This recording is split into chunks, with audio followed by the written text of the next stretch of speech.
Back to the channel, and today we'll be reacting to Stranger Things by Domics.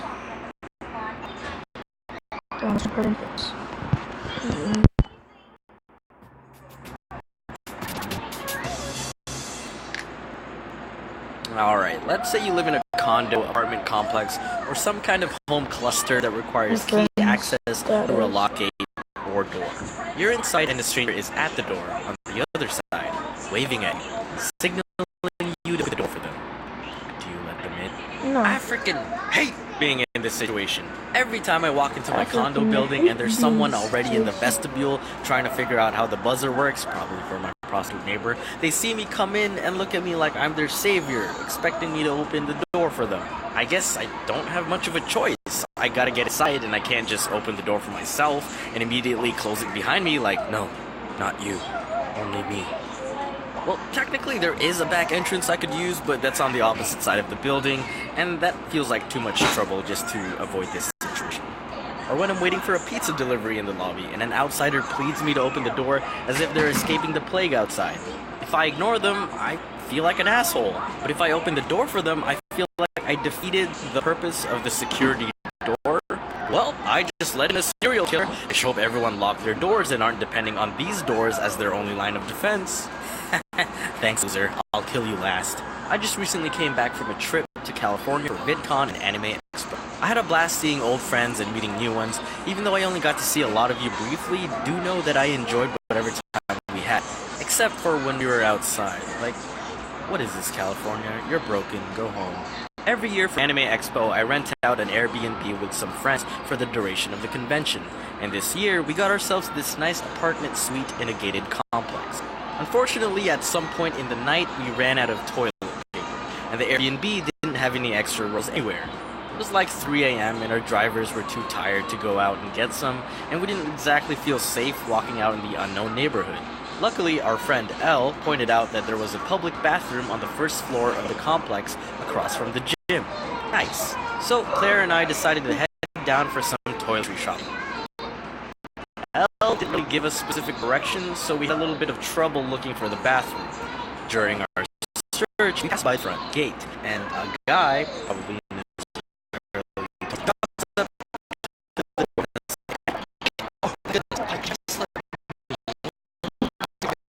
I think I left my wallet by the jacuzzi.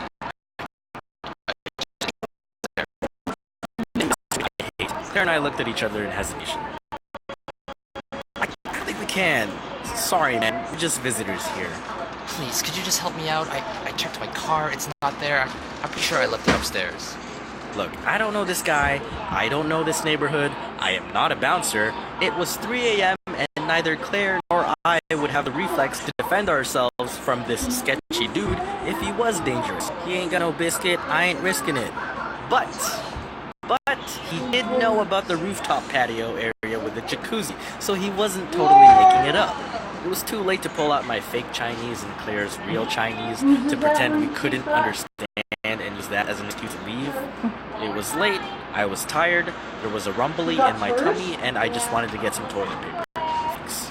And on a side note, we held a little barbecue get-together with some friends the previous night, and then I got contacted the next day by the host saying there were reports of our party members damaging property and vomiting over the balcony the previous night. And while I believed, to the extent of my knowledge, that they were false accusations, I didn't want to dig a deeper hole for me and my group by letting in a stranger to a private complex. The door's locked for a reason.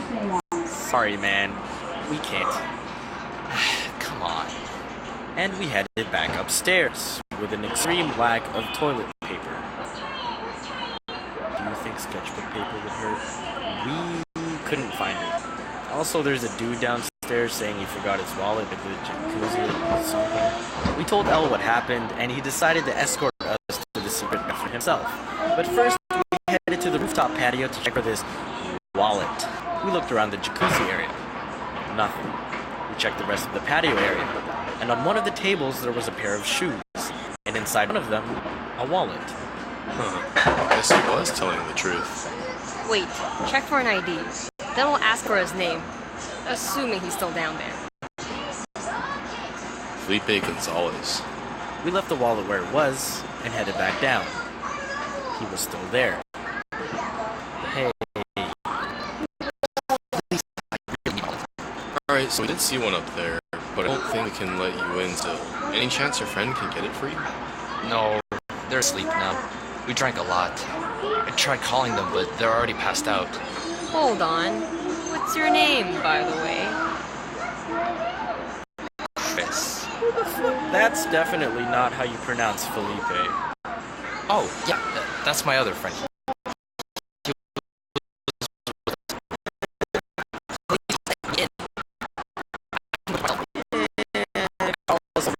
But he just progressively became more suspicious. He said he left the wallet at the jacuzzi. The only wallet we found was neither were in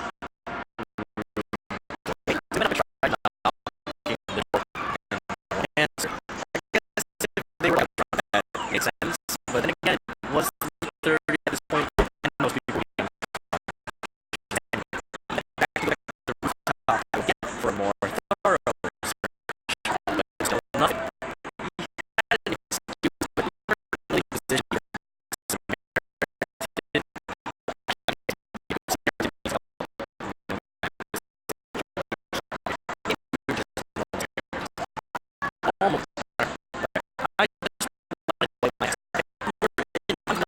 I'll even mention later that he noticed gang markings on nearby walls and stop signs around the complex. For all we know, this guy could have been the one who threw up over the balcony the other night.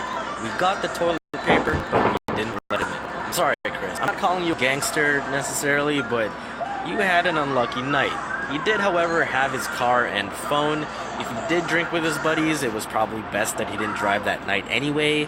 I don't know, call an Uber, pick up your wallet in the morning.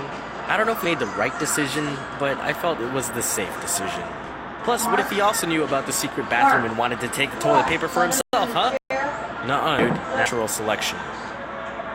This video has been brought to you by Audible, the largest selection of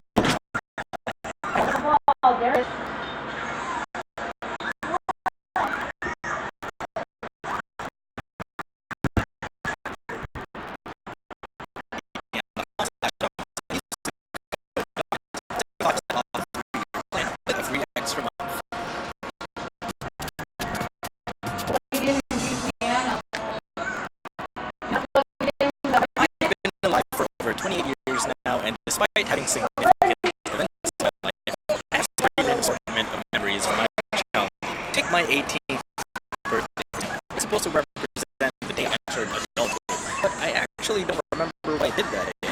It was Saturday, so I was at school. I was in architecture, so I was definitely doing homework. I know I didn't hold a big party, so I probably sat my dinner.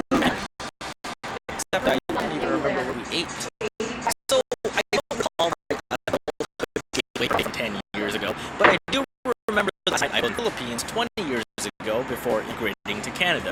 I guess you can debate that moving away would be a pretty significant event, but when I was 6, I didn't understand how far Canada was and how changing this move was actually going to be. Anyway, I remember that night not because we had a long travel ahead of us, but because I was sleeping on the floor in the living room. I guess once we wake up, it would be easier to quickly leave the house to go to the airport. I was a little restless and was tossing around, then turned towards the couch. And that's when a cockroach crawled out and then disappeared away from my peripherals. That's it. That's my last memory before moving. In grade 2, when I first moved to Canada, I made a friend who invited me to come over and play with his Transformer toys. I get to his house and we go to his room. And me already being a troll at that age, I go straight to his dresser and open one of the drawers. I find his underwear and pull one out and yell, "Ooh, underwear!" Like he's supposed to be embarrassed of it or something. Like, haha, I wear these too, but I'm gonna make fun of you for it.